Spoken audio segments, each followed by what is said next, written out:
زیارت امام حسین علیہ السلام کے لیے پیدل چلنے کا ثواب۔ امام جعفر صادق علیہ السلام امام حسین علیہ السلام کی پیدل زیارت کا ثواب بیان کرتے ہوئے فرماتے ہیں کہ جو امام حسین علیہ السلام کی پیدل زیارت کو جاتا ہے، خدا اس کے ہر قدم کے بدلے ایک نیکی لکھتا ہے اور ایک گناہ مٹا دیتا ہے اور اس کا ایک درجہ بلند فرما دیتا ہے۔ اور وہ جس وقت زیارت کر کے واپس جا رہا ہوتا ہے تو خدا بند عالم 2 فرشتے اس پر موکل فرما دیتا ہے کہ جو صرف اس کے منہ سے نکلنے والے خیر و نیکی کے الفاظ ہی لکھتے ہیں اور کوئی بری بات نہیں لکھتے۔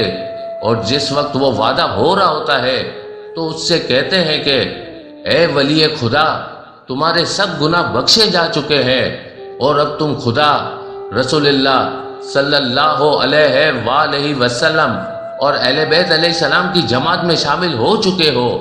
خدا کی قسم، اب جب تک تم خود نہ چاہو تمہاری آنکھ ہرگز آتش جہنم نہ دیکھے گی اور نہ آتش جہنم تم کو دیکھے گی۔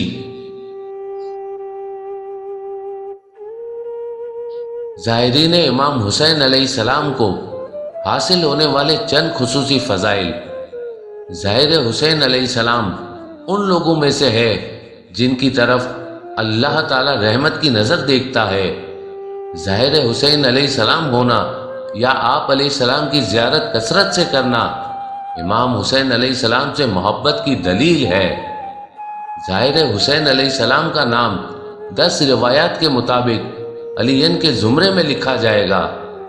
ظاہر حسین علیہ السلام بہشت میں رسول خدا صلی اللہ علیہ وآلہ وسلم اور ائمہ علیہ السلام کے ساتھ ہوگا اور ایک ہی دسترخوان پر ان کے ساتھ کھانا کھائے گا۔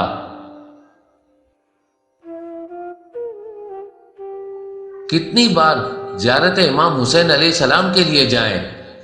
امام حسین علیہ السلام کی زیارت سال کے تمام ایام میں جب بھی انسان جانے کی آمدگی رکھتا ہو مطلوب و پسندیدہ عمل ہے۔ امام جعفر صادق علیہ السلام فرماتے ہیں کہ بہتر ہے کہ امیر انسان سال میں 2 بار اور غریب انسان اگر ممکن ہو تو سال میں 1 بار امام حسین علیہ السلام کی زیارت کے لیے جائے۔ مراسم عربین گویا امام حسین علیہ السلام کے معجزات میں سے ایک ہے۔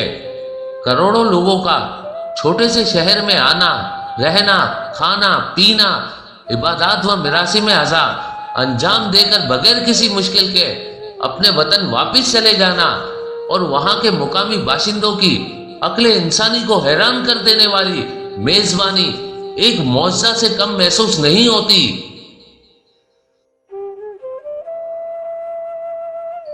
جناب سیدہ سلام اللہ علیہا کی دعائیں ظاہرین کے لیے۔